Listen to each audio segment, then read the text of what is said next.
Mayday, mayday, mayday, Sling 866. I try to make a call, got through to the part where I'm calling out mayday, mayday, mayday, Sling 8668, looked at the radio, its power's gone. My name's Kyle Young. I started flying because when I was younger, I wanted to be an Air Force pilot, and then sort of career progressed into paramedics.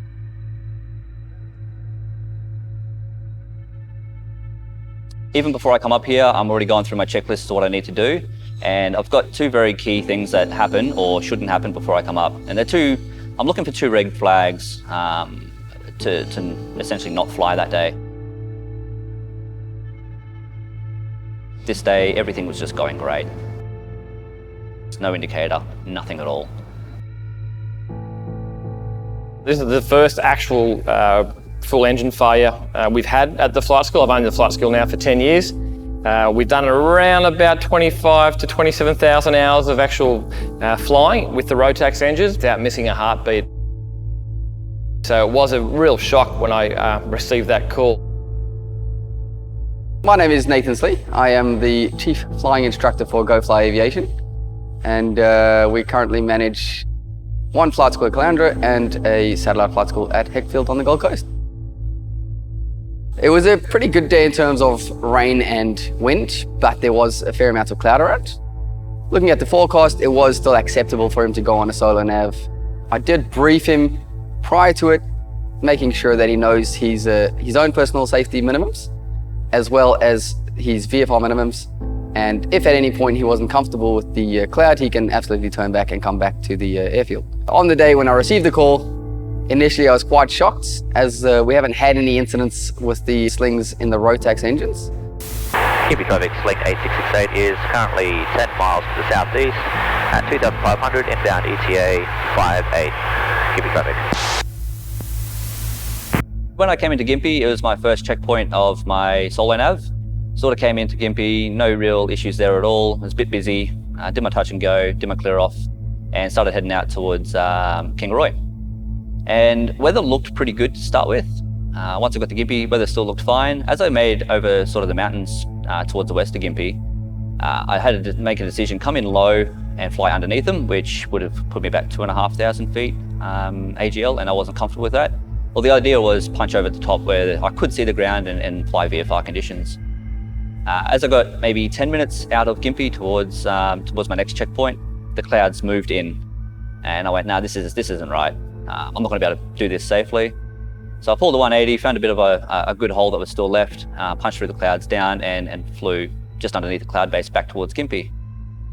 Maybe 3 minutes outside of Gympie, I started having some radio issues. A bit of a noise came through over my headset. Once that noise started, I started some troubleshooting. Maybe it was my connection, maybe my radio. My headset was sort of running out of battery. When I couldn't troubleshoot it any further, I wanted to give a bit of a call to the Gympie CTAF. As I did that, I saw that RX Power had been having a bit of a trouble. I knew, okay, this is a radio problem. What I'll do is I'll start looking for going into Gympie.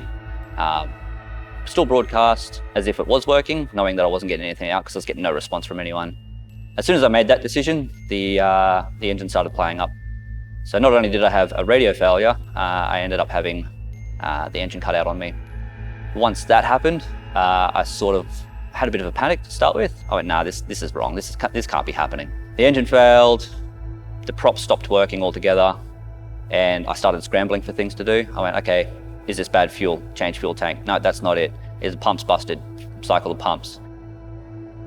And I sort of, you'll see in the video that it does, like I do sort of scramble a bit.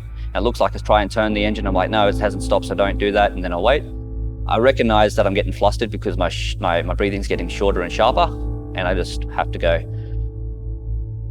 okay, what am I doing? I am looking for a field. I am looking for this. I am pitching for 70. And I worked through the process that I've been taught. Once I knew that my checklist was done, I pre-planned that, prepared it. I knew that I could just do the best I can to get it down. It was probably the longest 3 and a bit minutes of my life. The next day he came in to my office and we sat down together and watched the footage. I was pretty blown away by, first of all, how clear it was, but secondly, how cool Kyle was, and it was quite amazing to see the initial electrical failure followed by the engine failure, a realization that it was real. You could see him sort of compose himself, sort of take a deep breath, and then just run through his checklist flawlessly. He had just finished diverting, which was, so he just got over a diversion due to low cloud. So he was already a bit distracted by the diversion. So he was already quite low, about 2,500 feet. So he didn't have a lot of time to act. And watching the video just sort of reinforced that, while he didn't have a lot of time, it did show how great the Sling glide ratio was, and that he still had enough time to get his checks out and pick the correct field. There was a point there you could see where he was deciding initially, can I make it back to Gympie, which would have been a stretch, or should I just go for the field that's to my left? And he made the right choice of not trying to stretch his glide to get back to the aerodrome, because a lot of pilots, it's a known fact that if they can see an aerodrome, they know that runway is good, they'll try and stretch that glide, but Kyle made the right decision and went for the field that he knew he could get in instead of a runway that he might get in, which was great to see on film as well. There was a critical part where I knew that if I'm doing this forced landing, that I will need to slow myself down, and one of the best ways I can do that is to use my flaps. And I really need to increase my lift at the same time. So I tried the flaps, and I sort of thought, okay, I need to double check this because there are systems failing. And I looked over to my left shoulder and saw the flaps were at 0.5 instead of 1, where they should have been.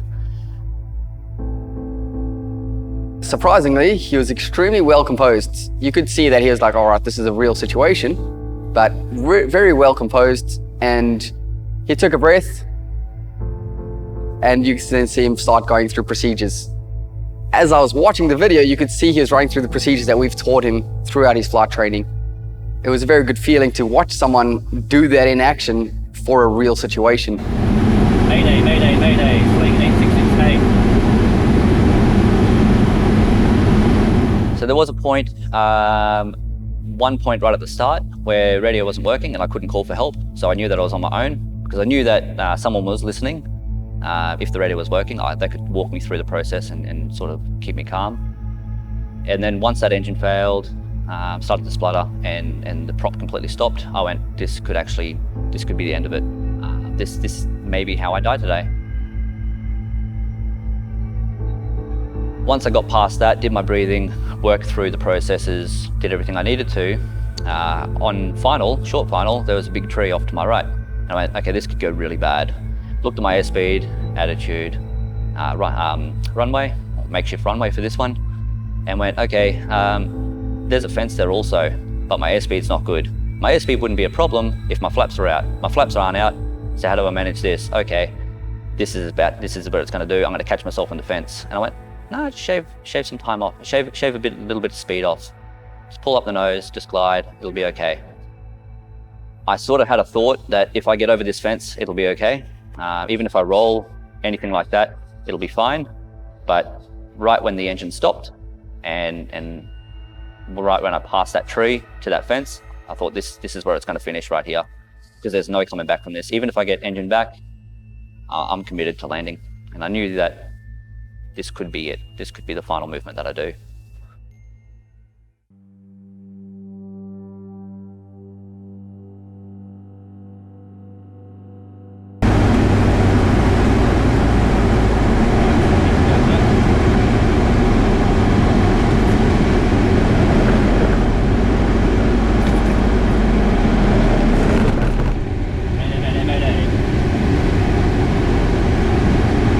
Mayday, Sling 8668 is currently, what's my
All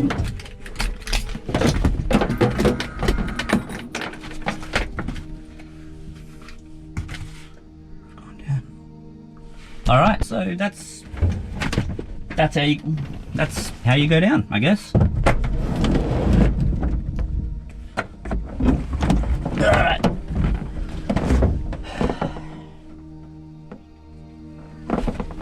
All right, breathe.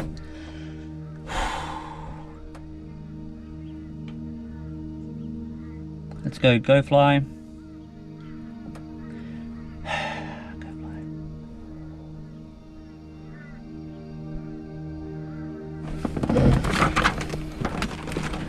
Where am I?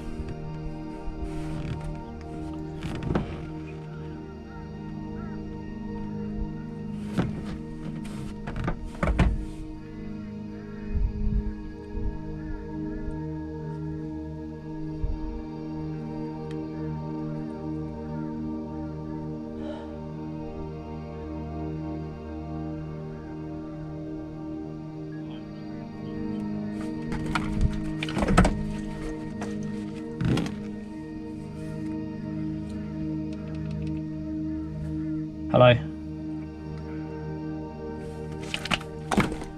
Hi there, this is Kyle in 8668. I've had an engine failure. I'm 3 nautical miles to the south of Gympie Airfield. I'll keep trying to call you guys until you get back to me. Aircraft is fine, I'm fine. Landed in a field, and I'm going to go for a wander over to a building to see if I can get comms there.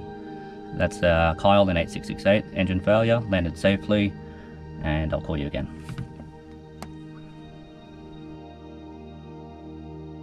What it actually came down to was an alternator failure and the battery failure as well. So very rare to have both failures. So after the incident, I sort of some deep level thinking of, okay, did we do everything right in relation to maintenance, as far as training, in relation to Kyle? And I can honestly say that we did. I'm very proud of all the instructors that work for GoFly and the level of training that's provided. I'm very proud of Kyle, how he handled the emergency. And not only that, how he handled it post incident. He wasn't reactive, he wasn't blaming anyone. He was actually, very humble, and he wanted really to find out what caused it. And he was actually quite paranoid, could I have done something better? Could I have avoided this, which he couldn't have. Saying that though, there's always something to learn from every incident or accident. So we have learned a lot from this. It's put a lot more confidence in myself, my flying ability, but also in the sling itself. Knowing that it can land on dirt, a freshly ploughed field that was quite soft, and not have any damage to it has made me quite confident. I feel just a lot more safe and secure in that aircraft. And I'm very excited to show my friends and family that haven't come up yet, and even the ones that have, that they are safe in that aircraft, that they are safe flying around, and that the training that I got and have and continue to receive is enough to keep us not just sort of survive, but thrive in the air.